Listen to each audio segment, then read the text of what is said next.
Երեմյան կաթնամթերքը ստացվում է սեփական ֆերմայի անարատ բնական առողջարար ակարգի կաթից, գերարտադրությունից մինչև փակ շղթայով կաթնամթերքի ստացում։ Երեմյան կաթնամթերքը վերահսկում է կաթնարտադրության ամբողջ ընթացքը։ Կաթը սեր է, ուժ եւ առողջություն։ Ողջույն, հանրայինի եթերում եղիր առողջապահական նախագիծն է։ Ես բժիշկ Վահե Տերմինասյանն եմ ու ներկայացնելու եմ ձեզ հավաստի եւ միաժամանակ մատչելի տեղեկատվություն ձեր առողջության մասին, որպեսզի մենք բոլորս լինենք առողջ։ Այսօրվա գլխավոր թեման նվիրված է սրտի փականներին, ավելին այդ սրտի փականների փակ վիրահատություններին։ Ինչ է իրենից ներկայացնում, ինչպես է արվում, դուք կիմանաք դիտելով մեր այսօրվա հաղորդումը։ Բայց սկզբից իհարկե դիտում ենք տեսանյութը, հետո արդեն հրավիրում մասնագետին։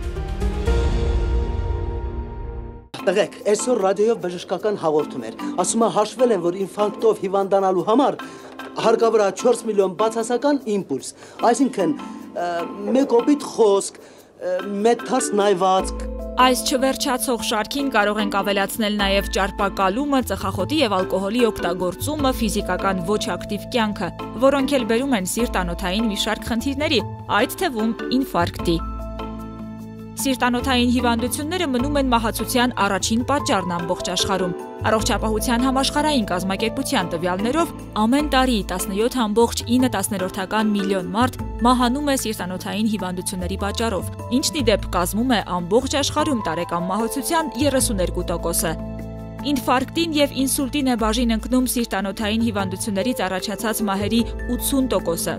Գանք Հայաստան, որտեղ ըստ վիճակագրական կոմիտեի տվյալների միայն 2023-ի առաջին կիսամյակում արյան շրջանառության համակարգի հիվանդություններից մահվան 6739 դեպք է գրանցվել։ Դա այդ ժամանակաշրջանում հիվանդությունից մահվան բոլոր դեպքերի 54%-ն է, շուրջ կեսը։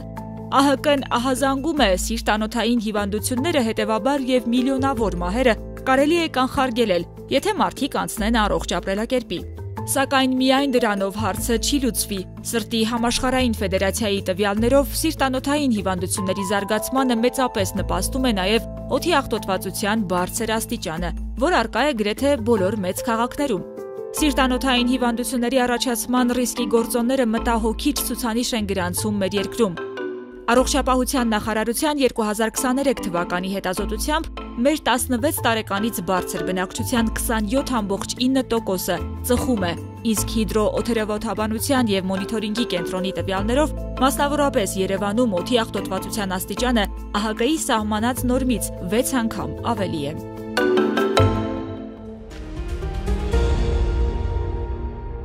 Դե իսկ հիմա արդեն ժամանակն է հրավիրել մեր այսօրվա առաջին հյուրին, իսկ հյուրն այսօր Էրեբունի բժշկական կենտրոնի, սրտաբանական կենտրոնի, անգիոգրաֆիկ ծառայության, ինտերվենցիոն սրտաբան, ներանոթային վիրաբույժ Արսեն Ծատուրյանն է։ Դիմավորենք։ Ողջույն, բժիշկ Ծատուրյան։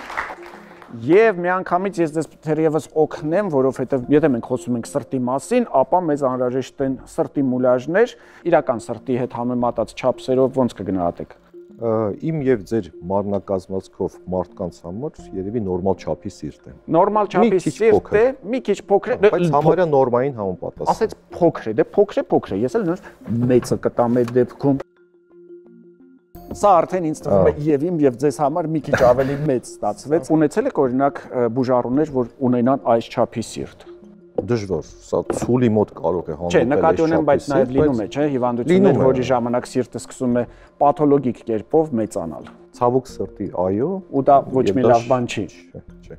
Այնպես որ մենք ասում ենք մեծ սիրտ ունի, այդքան էլ լավ բան չի, ուղիղ իմաստով։ Բացարձակ լավ չի, եթե ձեր սիրտը մեծ է։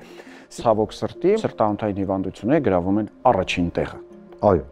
Մարդիկ ամենաշատ մահանում են հենց սիրտանոթային խնդիրներից։ Դրանց մեջ հետաքրքիր տեղ է գրավում աորտալ փականի ստենոզը։ Ինչ է սա իրենից ներկայացնում։ Կարող ենք մնացած սիրտը արդեն, որպեսզի ծանր չլինի, թողնենք հանգիստ, մենք ունենք այստեղ նույնպես փական, որը ինչի համար է։ Միջև անցնելը փականի տեղադրմանը եւ կառուցվածքի եւ հիվանդությանը մի շատ կարեւոր նկատառում եմ ուզում անել։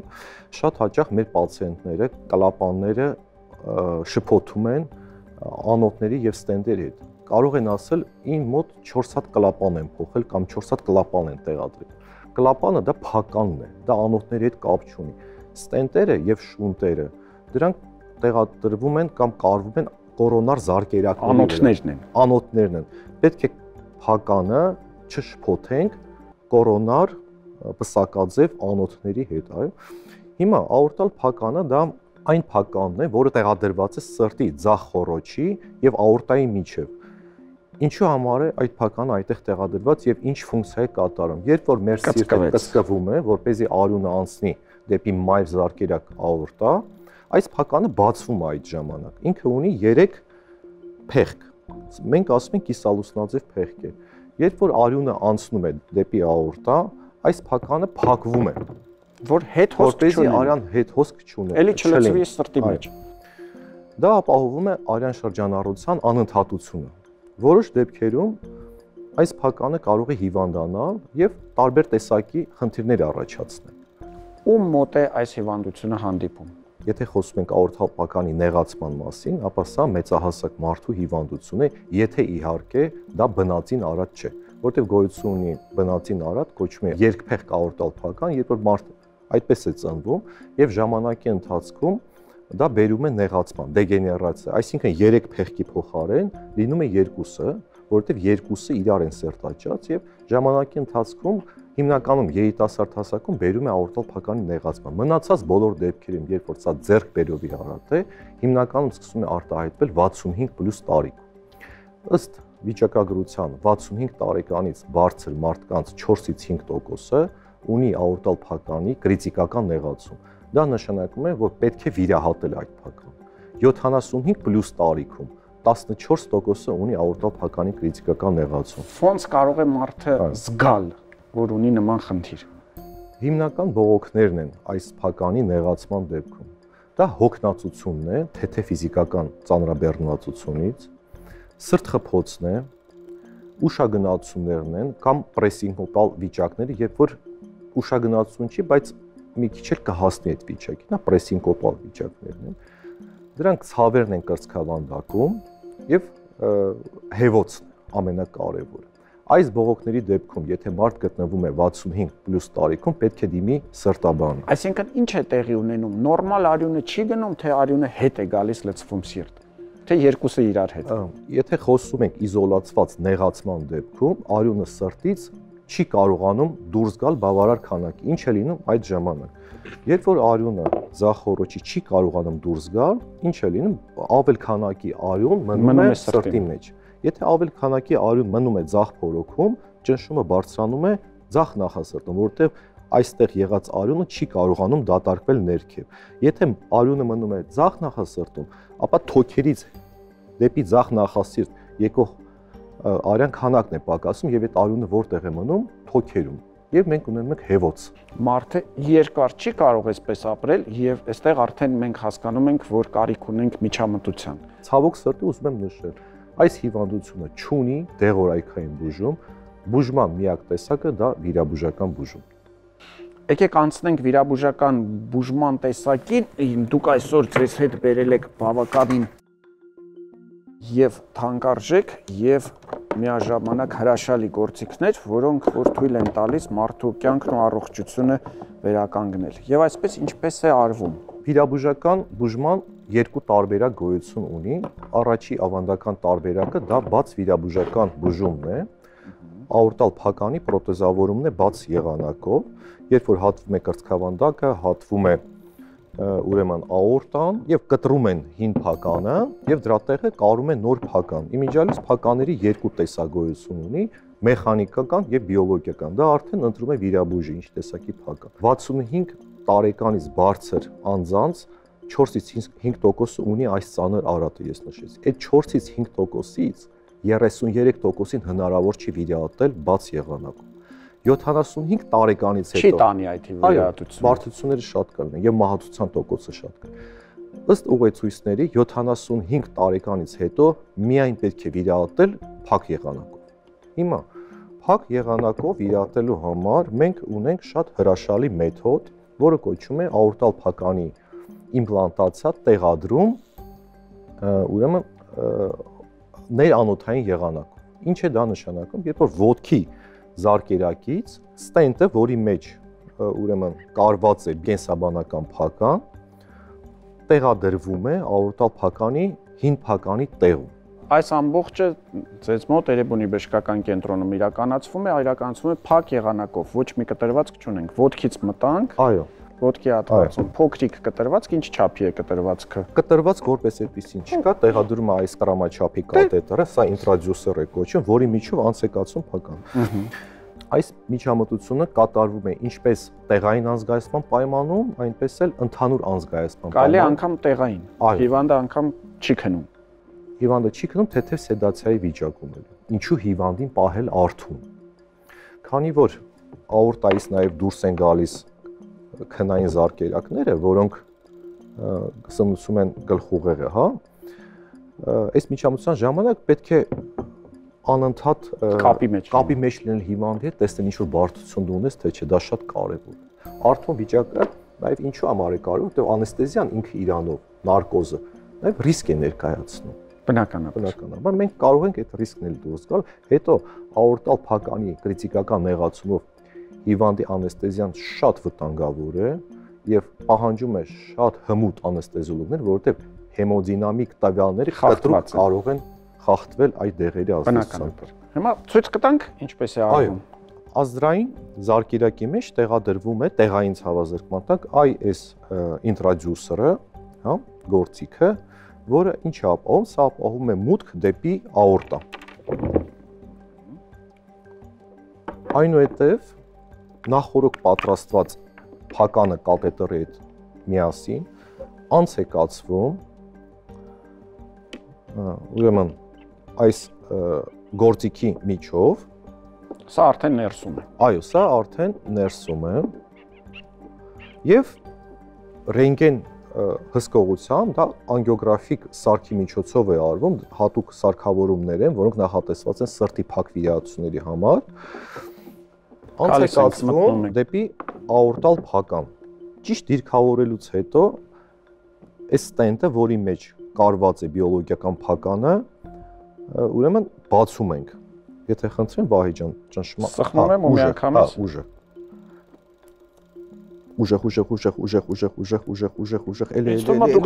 ուժեղ ասիստենտներ ունեք։ Հիմա հետ։ Հիմա տեսեք, բալոնը բացվեց, փականը բացվեց, մենք բալոնը հեռացնում ենք հիվանդի օրգանիզմից եւ այս փականը արդեն սա մեծ մոդել է։ Եկեք ուղղակի ցույց, ահա, արդեն տեղադրված է լինում աորտալ փականի մեջ ֆիքսված եւ իր մեջ սկսում է աշխատել բիոլոգիական երփեղկ փակը։ Այսինքն արյունը գնաց, բացվեց ու փակվեց, այո։ Բուն վիրահատության տևողությունը 40 րոպեից մինչև 2 ժամ կախված բարդության աստիճանից։ Ինչքան ժամանակից հետո է հիվանդը գնում տուն։ 1-ից 3 օրվա ընթացքում։ Եվ ռեաբիլիտացիոն շրջան որպես այդպեսին չունի այս միջամտությունը, որովհետև կատարված չի լինի։ Հարգելի հեռուստատողներ, մենք այսօր խոսում էինք աորտալ փականի ստենոզի մասին, մենք ցույց տվեցինք ում է ցուցված, ինչպես է արվում եւ ամենակարևորը ինչքան հեշտ կարելի է հասնել արդյունքի, եթե իհարկե ունեք համապատասխան մասնագետ, համապատասխան կենտրոն, համապատասխան սարքավորումներ։ Իսկ իմ հյուրը այսօր Էրեբունի բժշկական կենտրոնի սրտաբանական կենտրոնի անգիոգրաֆիկ ծառայության ինտերվենցիոն սրտաբան, ներանոթային վիրաբույժ Արսեն Ծատուրյանն է, շնորհակալություն։ Ձեզ շնորհակալություն։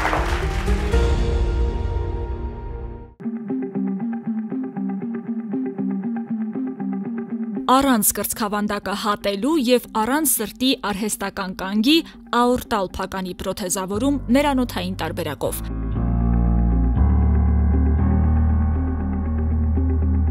Ընդամենը մի քանի տարի առաջ սա անհնարին մի բան կթվար Հայաստանում, բայց 2019 թվականից Էրեբունի բժշկական կենտրոնի սրտաբանական կենտրոնի անգիոգրաֆիկ ծառայությունում ներդրվել է այս նորարար ու բացառիկ մեթոդը։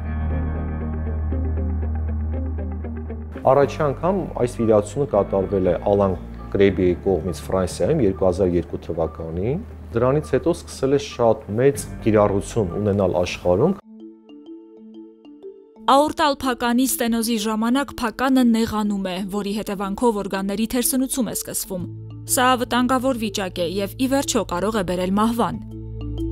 Տավի, հենց այսպես է կոչվում միջամտությունը, որով աորտալ փականը պրոթեզավորում են ներանոթային ճանապարհով։ Սա ստենտն է, որի մեջ կարված է բիոլոգիական փական եւ աորտայի կոնտրաստավորման ճանապարհով մենք շատ ճիշտ իրան կարողանում ենք դիրքավորել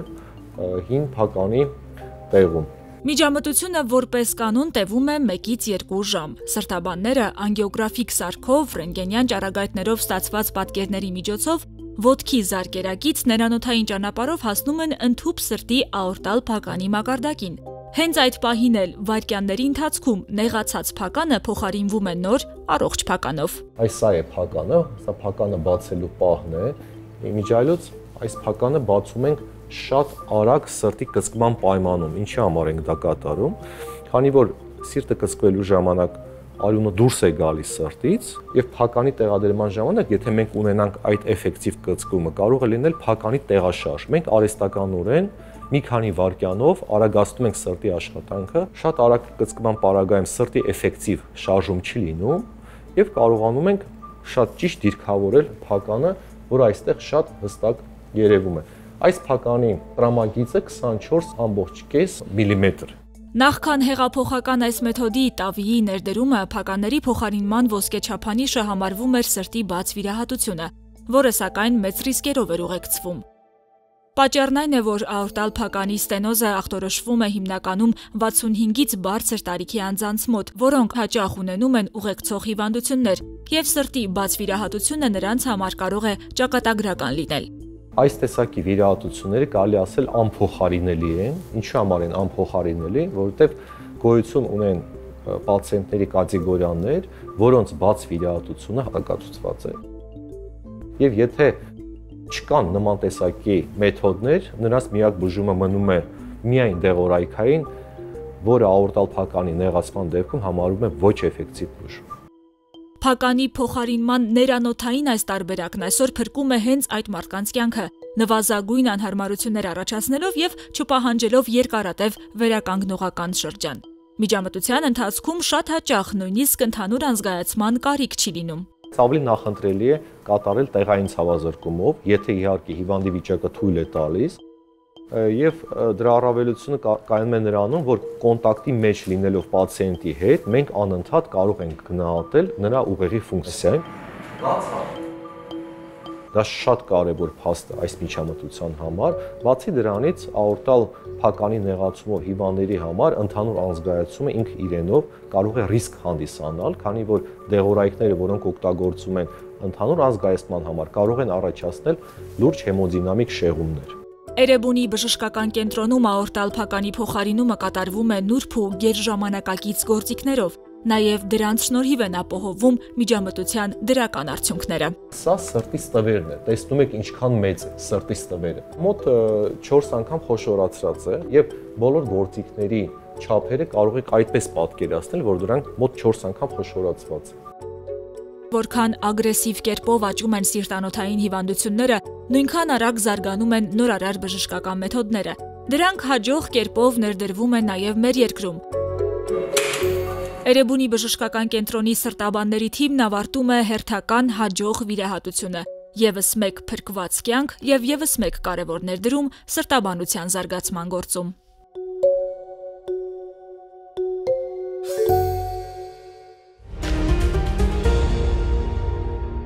Երեմյան կաթնամթերքը ստացվում է սեփական ֆերմայի անարատ բնական առողջարար ակարգի կաթից։ Գերարտադրությունից մինչև փակ շղթայով կաթնամթերքի ստացում։ Երեմյան կաթնամթերքը վերահսկում է կաթնարտադրության ամբողջ ընթացքը։ Կաթը սեր է, ուժ եւ առողջություն։ Շարունակում ենք հաղորդումը, ծնողների դպրոցն է մեր եթերում, ծնողներին կանչում ենք ժողովի ենք կանչում նաև մեր մանկաբույժին, Գայանե Հովհաննիսյանին դիմավորենք։ Ողջույն բժշկուհի։ Ողջույն։ Եթե այսպես ժողովով գնացինք, պետք է ասենք, երբ գալիս է սեպտեմբերը, այսպես պետք է ասենք, երբ գալիս է ականջաբորբը։ Իսկ ականջաբորբը ցավոք հաճախ է գալիս երեխաների մոտ։ Ինչ է իրենց ներկայացնում, ինչու են բորբոքվում երեխաների ականջները։ Ինձ թվում է սա մի քիչ մեծ է բնական չափսից, չէ՞, սովորաբար։ Մի փոքր։ Մեծ մեծահասակից է մեծ։ Մի թեթև։ Այո։ Մի թեթև։ Բայց կարող է եւ այսպես լինել, ինչ անենք։ Ինչ ասել է ականջաբորբ կամ օծիտ կամ միջին ականջի սուր բորբոքում, նույն հոմանիշներն, որոնք բնութագրում են միջին ականջի բորբոքում։ Ցույց կտաք միջին ականջը որտեղ է գտնվում։ Այս հատվածը, երբ արտաքին լսողական անցուղին է, այստեղ պետք է լինի մեր թմքատաղանթը եւ այս խոռոչը օթակիր հատվածի բորբոքում մենք անվանում ենք միջին ականջի բորբոք։ Այսինքն մենք աչքով ոչինչ չենք կարող տեսնել սովորական։ Մենք ոչ կտեսնենք մեծացում, ոչ կտեսնենք կարմրություն, տեսողական որևէ փոփոխություն մենք չենք տեսնելու։ Տեսնելու է կամ մանկաբույժը կամ քիթ կոկորտ ականջաբանը համապատասխան գործիքի օթոսկոպի միջոցով։ Անկամ իմ երեխաներին դուք նման ախտորոշում դրել եք։ Ինչ է տեսնում մանկաբույժը։ Օթոսկոպիայի ժամանակ կարելի է հայտնաբերել թմքատաղանթին բնորոշ փոփոխություններ։ Լուսային ռեֆլեքս են գնահատում, թմքատաղանթի գույնն են գնահատում, կա արտափքում, չկա արտափքում եւ նեղ մասնագիտական։ Այսինքն դուք միանգամից արդեն տեսնում եք։ Այո, օթոսկոպիայի ժամանակ կարելի է հայտնաբերել խնդիրը։ Ականջի ցավը եւ ականջի բորբոքումը դրանք միշտ են իրար հետ ուղեկցվում, թե կարող է լինել մեկը առանց մյուսի, այսինքն կարող է ցավ լինել եւ բորբոքում չլինի կամ հակառակը լինի բորբոքում եւ երեխան ցավ չնշի։ Բավականին բարդ է մինչև 2 տարեկան երեխաների ականջաբորբերը ծնողի համար գնահատել, այսինքն եթե երեխան խոսք ունի եւ ականջը ցավում է, կարող է ցույց տալ, սակայն 6 ամսեկանից 1 տարեկան երեխաները ովքեր չեն կարող ցույց տալ, իրենց մոտ մի փոքր ատիպիկ է ընթացքը, երեխայի մոտ թուլությունն է, ջերմության բարձրացումն է, կերակրումներից հրաժարումն է, անհանգստությունն է եւ բնորոշ լացը։ Իսկ կարող է երեխան ասենք անընդհատ ականջը այսպես շարժի, ձեռք տա։ Կարող է, բայց միշտ չի, որ ականջին ձեռք տալ, դա ականջաբորբի նշան է։ Հնարավոր է։ Գնացինք առաջ, փորձենք հասկանալ, թե մոտավորապես ինչից կարող է առաջանալ, այսինքն դա ինքնուրույն հիվանդություն է, թե երեխայի մոտ վիրուսային ինֆեկցիա է եւ որպես երկրորդային դրսեւորում արդեն միացել է ականջաբորբը։ Հիմնականում ականջաբորբերի պատճառները դրանք կրած ինֆեկցիաներն են, վիրուսային դա կարող է լինել եւ դա կարող է լինել բակտերիալ բնույթի։ Երբ որ տարած վիրուսից հետո ինֆեկցիան շարունակում է ինֆեկցիոն process-ը եւ տարածվում է դեպի միջին ականջ։ Այսինքն մենք կարող ենք ասել, որ սա խորացած ինֆեկցիա է արդեն։ Այո, եւ քանի որ միջին ականջը եւ սախյան փողով կապ ունի կոկորտի հետ, շատ հանգիստ կոկորտի քիթոմփան կոկորտի ինֆեկցիաները կարող են տարածվել եւ սախյան փողով եւ բարձրանալ դեպի միջին ականջ։ Տեսեք, ուրեմն շարունակում գնալ, որովհետեւ սովորաբար ժամանակակից մանկաբույժները միշտ խուսափում են հակաբիոտիկների նշանակումից։ Եթե երեխայի մոտ արդեն ախտորոշվեց ականջաբորբ, այսինքն կարող եմ օրինակ ես ենթադրել, որ երեխայի մոտ խորացել է ինֆեկցիան եւ կարող է արդյոք սա նշանակել, որ արդեն պետք է հակաբիոտիկներ նշանակել։ Մենք հակաբիոտիկ նշանակելուց առաջ նախ օթոսկոպիկ տեսնում ենք, թե ինչ պատկեր կա եւ ժամանակահատված ունենք, մինչև 2 օր մենք կարող ենք երեխային հսկել, 24-48 ժամ մենք կարող ենք երեխային հսկել եւ փորձել ուղղակի ցավազրկողներով եւ քթի խոռոչի սանացիայով հասկանալ շարունակությունը։ Եթե երեխայի մոտ դինամիկայում չկա փոփոխություն, արդեն կասնենք հակաբակտերիալ բուժման, բայց միևնույնն է կրկնեմ, որ դա կատարում է հսկողության եւ օտոսկոպիայի։ Չեն սիրում իրենք հակաբիոտիկներ, ճիշտ են անում իրականում, որովհետեւ հետագայում ամբողջ կյանքում մեզ կարող են այդ հակաբիոտիկները պետք լինել։ Հիմա փորձենք հասկանալ կարելիները եւ չի կարելիները։ Ինչ կարելի է անել, եթե երեխան արթնացել է 3-4 տարեկան, խոսող երեխա է, գիշերվա կեսին արթնացել է, ասում է ականջս ցավում է, լացում է։ Դե գիշերվա կեսին չեմ ուզում տանել հիվանդանոց, ուզում եմ ինչ-որ մի ձևով մեղմացնել, մինչև առավոտյան տանեմ իմ մանկաբույժի մոտ։ Կան միջոցներ, որոնք որ թույլատրում են, որ ծնողը տնային պայմաններում կիրառի, դա ցավազրկողներն են։ Դա ացետամինոֆեն կամ պարացետամոլի շարքի դեղորայքն է։ Ինչ եմ անում, հաբի ձևով եմ տալիս կամ ինչ որ կաթիլներ որ 3 տարեկան երեխաներին օշարակի տեսքով է լինելու կամ մոմիկների, եթե պարացետամոլի մասն ենք խոսում, դա իբուպրոֆեն պարունակող օշարակն է կամ նուրոֆենը, որը ծնողների շրջանում հայտնի է նուրոֆեն անունով, առանց նեղ մասնագետի կամ մանկաբույժի նշանակման ականջի կաթիլներ տնային պայմաններում չի թույլատրվում։ Այսինքն սահմանափակվում ենք օշարակներով։ Նման ձեր նշած ցավազրկողները, օշարակները դրանք ունեն 3 ազդեցություն, ունեն ցավազրկող, ջերմիջեցնող եւ հակաբորբոքային։ Դրանք բոլորը աշխատում են նույն մեխանիզմով։ Ականջի ցավի դեպքում ցանկալի է իհարկե իբուպրոֆենի շարքի պրեպարատները, ավելի արտահայտված հակաբորբոքային ազդեցություն։ Հիմա չի կարելիների շարքից փորձենք հասկանալ, ինչ չի կարելի։ Ես մի քանիս ունեմ նշած, տեսնեմ դրանք համընկնում են, թե չէ ձեր չի կարելիների։ Չի կարելիների շարքից նշեցինք, որ ականջի կաթիլներ առանց բժշկի նշանակման չի կարելի։ Կաթիլներ ականջի մեջ ինքնուրույն չենք լցնում։ Երբեք ու երբեք չենք կաթացնում։ Տաքացնող ոչ մի միջոց չենք անում։ Ոչ սառը, ոչ տաք։ Այո, ոչ չգիտեմ, ականջի մեջ ինչ-որ մոմիկներ, ես դեպք եմ ունեցել սխտոր, որպես ցավազրկող եւ բուժիչ չենք անում։ Խնդրում ենք ականջը հանգիստ թողնել։ Տաք, ինչ-որ կտոր, կոմպրեսներ, ստատիկի կողմից չենք անում։ Ջերակներ չի թույլատրվում։ Ոչ մի տաքացնող միջոցներ։ Ոչ մի միջոց չի թույլատրվում, պետք է ցավազրկել եւ մոտենալ բժշկին։ Երբեք ու երբեք դրանք չի կարելի аնել։ Անկամ եթե ձեր տատիկը, ձեր մաման բոլոր ազգուտակով եկան կանգնեցին ասեն դու բան չես հասկանում, թող մենք հիմա այդ երեխայի ականջին մի հատ տաք շոր կդնենք, այդ շորեսա կարտուկենք, կբերենք, կդնենք 10 րոպե հետո երեխան ոնց կհանգստանա, երբեք ու երբեք թույլ չտաք։ Նման հիմարություններ անել չի կարելի ամենայն հարգանքով։ Եվ վերջին հարցս կախված է ականջակալների հետ։ Կապ կա ականջակալների օգտագործման եւ ականջների բորբոքման մեջ։ Այո, ապացուցվել է, որ հաբային տեսակի ականջակալները, որոնք դրվում են ականջի մեջ, ոչ ճիշտ խնամքի պարագայում իրենք կարող են առաջացնել ականջաբորբեր։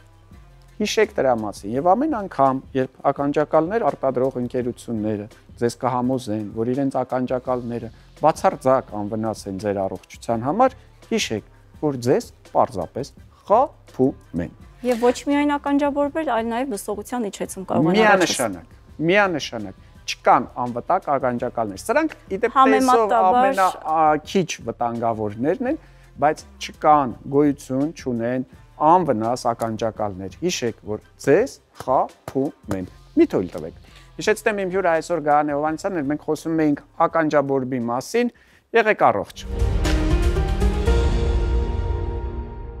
Սնվենք հաճույքով եւ մնանք առողջ։ Մեր հաղորդման հաջորդ հատվածն է իմ հյուրը Երևանի պետական բժշկական համալսարանի հիգիենայի եւ էկոլոգիայի ամբիոնի դոցենտ, բժշկական գիտությունների տեխնացու Արմեն Մկրտչյանն է, ողջույն։ Ողջույն։ Իսկ խոսում ենք մենք այսօր կենթանական սննդի մասին։ Հաղորդման ցուցադրման հովանավորն է Երևան ընկերությունը, առողջ, անարատ եւ 100% բնական կաթնամթերքով։ Բնականաբար նույնպես կենթանական սննդատեսակ է իրենց ներկայացնում կաթնամթերքը։ Սկսում ենք նրանից, որ արդյոք մարդը ստեղծված է որպես ամենակեր եւ բնականաբար նաեւ սննդակարգի մեջ պետք է ընդգրկված լինի կենթանական սնունդ։ Այո, միանշանակ մենք ցույց ենք տալիս միանգամից ատամները, այո, եւ մենք ունենք ամբողջ ատամնաշարը, որը բնորոշ է բոլոր կենդանիներին, ովքեր օգտագործում են թե բուսական, թե կենդանական Այսինքն գիշատիչներին բնորոշ ատամնաշար ունեն։ Դա նորմալ է, մենք կամ գործորդ էին, կամ հավաքչարեր էին, կամ հավաքում էինք սերմեր, արմատներ եւ պտուղներ, կամ ինչ-որ մի բան որսում էինք։ Բնությունը մեզ այդպեսին է ստեղծել։ Այո։ Բնությունը մեզ այդպեսին է ստեղծել ու թող մեզ այսօր ներեն բուսակերները, որովհետև մենք այսօր փորձելու ենք ապացուցել, որ մեզ այո, անհրաժեշտ է առողջ լինելու համար օգտագործել կենդանական սնունդ։ Սկսենք մսամթերքից։ Միս։ Ինչ է իրենց ներկայացնում միսը, դուք ասեք, ես այստեղ մսամթերքը տեղադրեմ։ Եթե հում միսը վերցնենք, մոտ 16-20% սպիտակուց է, բավականին լավ որակի եւ հեշտ յուրացվող։ Պլյուս նաև տարբեր ստամաններում տատանվող ճարպեր են եւ բազմաթիվ հանքային տարրեր եւ վիտամիններ։ Մենք օրինակ մենակ բերեմ B12-ը, որը միայն կենդանական ծագման եւ մսամթերքից կարելի է ստանալ, եւ մեր նշած բուսակերության հիմնական գլոբալ խնդիրներից մեկը վիտամին B12-ի անբավարարությունն է, որովհետեւ մենք երկու տարբերակ ունենք, կամ օգտագործենք մսամթերք, այսինքն ոչ մկանային, այսպես ասենք, հյուսվածքը, կամ անլվա բանջարեղեն, որովհետեւ վրայի բակտերիաները վիտամին B12 արտադրել։ Կարծում եմ, որ ալտերնատիվը պարզ է, հա, որ պետք է լինի մսամթերքը։ Պլյուս նաև բավականին որակյալ սպիտակուցը եւ շատ լավ յուրացվող երկաթը։ Ինչ է լինում մարդու հետ, եթե մարդը չի ուտում միս։ Առաջին հերթին զրկում ենք հեշտ յուրացվող երկաթից եւ B12-ից։ Պլյուս նաև բավականին լավ աղբյուր է ցինկի, Եթե ես հրաժարվում եմ մեկ ամբողջ տեսակից, խմբից սննդամթերքների, պետք է փորձեմ փնտրել ալտերնատիվ, որովհետեւ այլ բան ամբողջովին չի կարող փոխարինել։ Այսինքն ես ինչ որ մի խմբից հրաժարվեցի, տարբեր մի քանի խմբեր պիտի համատեղեմ, որպեսզի ստանամ այն ամենը, ինչ որ այդ մեկ խմբից ստանալու էի։ Հույս չունենաս, չկա։ Ինչքան քեզ բացատրեմ, որ տարբերակ չկա, պետք է միս ուտել։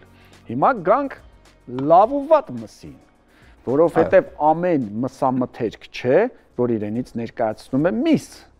Մասնավորապես միանգամից երևի գանք ամենավատ տարբերակին, խոսենք երշիկների մասին, երշիկ, նրբերշիկ, ընդհանրապես ինչ է իրենից ներկայացնում, ինչը կարող է հայկական օրենսդրական դաշտում կոչվել մսամթերք, չխախտելով կանոնները, չխախտելով օրենքները։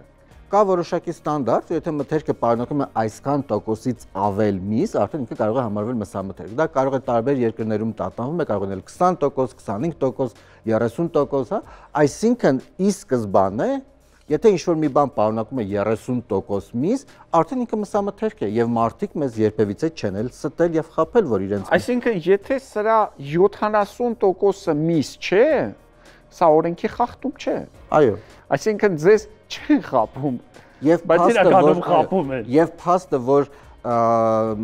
70%-ից ավել միս պարունակող մսամթերք արտադրող ֆիրմաները հատուկ մակնշում են, պարունակում է առնվազն 70% միս։ 30% միս չի։ Իրենք դա գովազդային նպատակով են անում, ասելով որ այո, բավականին շատ միս է պարունակում։ Եվ այնտեղ բազմաթիվ հավելումներ կարող է լինել, բազմաթիվ, ասենք, սոյա եւ այլն, օստան շատ հաճախ է օգտագործվում, որտեղ ինքը համային հատկություններ չի փոխում, կոնսիստենցիան ավելի ընդունելի տեսակի է բերում եւ այլն, հա, հիմնական ճարպի փոխարինիչ կարող է լինել, օրինակ նայեք, նայում ենք տարբեր նրբերշիկներ եւ այնտեղ գրած է 25-28% ճարպ։ Պատկերացնում եք 28% ճարպի պարունակությամբ միս, եթե մենք վերցնենք 1/3-ը ճարպ լինի։ Ուտում եք, դուք դա ուտում եք, դուք դրա համար վճարում եք, դա բացի դրանից, քանի որ ավելացված է օս, լաչկտեմինչ եւ այլն, այդ նախնական զանգվածը մսի գույն չունի։ Եւ մսի գույն տալու համար նաեւ նիտրիտ են ավելացնում։ Ճիշտ է, նիտրիտը շատ կարեւոր է նաեւ, որովհետեւ ճնշում է Clostridium botulinum-ը բոտուլիզմ չունենալու համար, բայց նիտրիտները շատ բարեհաջող մեր օրգանիզմում կարող են փոխակերպել նիտրոզամինների։ Նիտրոզամին, եթե դուք Google անեք, տեսնեք թե ինչ պոտենցիալ վտանգներ կարող են պարունակել ընդհուպ մինչև կանցերոգենություն է։ Իզուր չէ, որ կարմիր միսը ապացուցված կանցերոգեն է։ Եվ մենք ասում ենք, այո, երշիկեղեն բոլոր սննդային գայդլայնները, ուղեցույցները ասում են ամսական 1-2 անգամից ոչ ավել։ Որովհետև այո, ապացուցված է, որ բերում է օրինակ հաստաղու քաղցկեղը, դա ապացուցված է։ Ընտրությունը ձեզն է։ Եւ հիմնականում նախասիրություն ասում են տվեք թռչնամսին, կարմիր միսը պետք է սահմանափակել, բայց ոչ երբեք ընդհանրապես հանել։ Հիմա մենք եկանք արդեն մսին, այսինքն ոչ թե մսամթերքին, սպիտակ միս, կարմիր միս։ Այս պարագայում ես առավելությունը կտայի թռչնամսին, բայց միևնույն ժամանակ չհրաժարվելով կարմիր մսից։ Բոլոր էլի միջազգային, ազգային տարբեր երկրներում ուղեցույցները ասում են շաբաթական 400 գրամ կարմիր միս, 500 գրամ կարմիր միս, 300 գրամ գերմանացիները իջացել են 300, բայց ամեն դեպքում եթե վերցնենք շաբաթը 2 օր կարմիր միս օգտագործենք, 2 օր թռչնամիս, 2 օր ձուկ, 1 օր էլ ընդհանրապես մսամթերք չօգտագործենք, 2 օրում 400 գրամ, դա բավականին լուրջ թիվ է։ Եվ մենք դրանով չենք սահմանափակում մեր մսասեր տղամարդկանց իրավունքները, չենք ոտնահարում եւ սովի չենք մատնում։ Կա Հայաստանի համար հաշվարկ, որտեղ օրինակ Ամերիկայի համար կա, Ավստրալիայի համար կա, ասում են որ տարեկան լուրջ մեկ հոգուն 100 կիլոգրամ համարյա միս է հասնում։ Ամբողջ աշխարհը բաժանում է կարծես 2 հատվածի՝ խոզի միս ուտողների եւ թռչնամիս ուտողների, եւ Հայաստանը շատ եզակի ուրույն դեր ունի, ինչպես ամեն ինչում, մենք տավարի միս ենք շատ ուտում։ Իմացար, կաթնամթերքին անդրադառնանք, որովհետև եթե մենք խոսում ենք կենթանական մթերքից, կարող ենք բացել, այստեղ ինչ ունենք, այստեղ ունենք կաթնաշոր, այստեղ ունենք կարակ, շատ հաճախ մենք խրախուսում ենք, որպեսզի կարակը փոխարինենք ձեթով եւ այլն, բայց կարակից հրաժարվել նույնպես չի կարելի։ Ոչ, միանշանակ ոչ, որովհետև կարակը հրաշալի աղբյուր է վիտամին A-ի եւ D-ի, օրինակ, որը միայն կենթանական ծագման մթերքներում է։ Իրենք էլ ճարպալույծ են, այսինքն ճարպի մեջ ավելի շատ կլինի։ Եվ նույնիսկ երբ որ մարգարին են պատրաստում, բուսայուղը հիդրոգենիզացվում են, հարստացնում են վիտամին A-ով եւ D-ով, որովհետեւ ինքը ավելի նման լինի կարագին։ Եվ կարագի մեջ բավականին մեծ տոկոս, մոտ 10%-ը, 11%-ը կարագի ճարպերի դա կարճ շղթայով ճարպաթթուներն են, որոնք կանխում են հաստաղու ուռուցքները։ Ինչ կասեք կաթի մասին։ Կաթը կալցիումի հրաշալի աղբյուր է, միշտ ես այդ բանը ասում եմ, որ կաթը պարունակում է մոտավորապես 8-ից 10 կարևոր բաղադրիչներ, որոնք կարևոր են մեր մտավոր զարգացման համար եւ ուղեղի համար։ Միսը նույնպես խոլինով, կալցիումով, տարբեր վիտամիններով եւ այլն եւ այլն։ Եվ ամենակարևորը համեղ։ Միանշանակ մեր մոտ ընդունված է ամեն օր մոտավորապես 1 բաժակ կաթ, իհարկե միայն կաթի վրա հույզն էլ պետք չի, կաթնաշորը ես շատ սիրում եմ, իհարկե եթե ջերմային մշակման ենթարկված է, ես շատ սիրում եմ ցածր յուղանության պանիրներ, կեֆիր շատ եմ սիրում, յոգուրտներ, փորձում եմ օգտագործել առանց շաքարի հավելումով յոգուրտներ, բայց ամեն դեպքում կաթնամթերք օրական 3-4 չափաբաժին, խրախուսվում եմ եւ կարեւոր է։ Առողջ լինելու համար, հարգելի հեռուստատողներ, դուք պետք է օգտագործեք միս, դուք պետք է օգտագործեք կաթնամթերք։ Դա ապացուցված է։ Եվ ելի եմ ասում, թող ներեն մեզ բուսակերները, բայց բժշկությունը այսօր ապացուցում է եւ խոսում է դրա մասին։ Մենք ոչ մեկին ոչինչ ստիպել չենք կարող, մենք ընդհանրապես կարող ենք ինֆորմացիա տրամադրել, որոշողը դուք եք։ Միս ասելով մենք հասկանում ենք միսը։ Մենք հասկանում ենք իսկական մսամթերքը։ Մենք չենք հասկանում նրբերշիկ, մենք չենք հասկանում երշիկ, որովհետև դա իրականում թույն է, ձեզ խաբում են։ Եղեք տեղեկացված ու եղեք առողջ, մնացեք մեզ։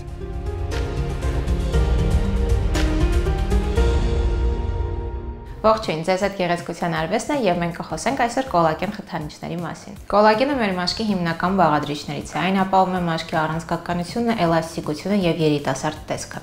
Ցավոք տարիքի հետ նվազում է կոլագենի սինթեզը եւ ի հայտ են գալիս ֆիզիոլոգիական ծերացման առաջին նշանները։ Շատերը կարծում են, որ կոլագենային հաբերը կարող են բարելավել մաշկի որակը, բայց դա այդքան էլ այդպես չէ, քանի որ նրանք ենթարկվում են տրոհման եւ աշխատում են որպես սովորական ամինաթթուներ։ Բայց կան տեղային ազդեցության կոլագեն խթանիչներ, որոնք ունեն ուղղորդված ազդեցություն։ Մենք աշխատում ենք միայն մարդու կոլագենին 100% համապատասխան կոլագեն խթանիչներով, որոնք տարբերվում են կենդանական ծագման կոլագեններից, անցավ են եւ չունեն ալերգիկ ռեակցիաների առաջացման հակում։ Միջամտության ընթացքում կոլագեն խթանիչը ներարկվում է մաշկի շերտերով, որը ունի թե խոնավեցնող հատկություն, թե վերականգնող հատկություն եւ թե խթանում է նոր կոլագենային թելիկների սինթեզը։ Այս միջամտության արդյունավետությունը բարձրացնելու համար շատ հաճախ պրոցեդուրան զուգորդում ենք պլազմոթերապիայի հետ։ Ինչ է այն։ Պլազմոթերապիայի ժամանակ ներարկում ենք բուժարոյի արյունից ստացված պլազման, որը հարուստ է անհրաժեշտ միկրոէլեմենտներով եւ աճի գործոններով։ Պլազմոթերապիայի միջոցով ակտիվացնում ենք ֆիբրոբլաստները, որոնք էլ հենց պատասխանատու են կոլագենային նոր թելիկների սինթեզի համար։ Թե կոլագեն խթանիչները եւ թե պլազմոթերապիան կօգնեն ձեզ ունենալ երիտասարդ եւ փայլուն մաշկ երկար ժամանակ։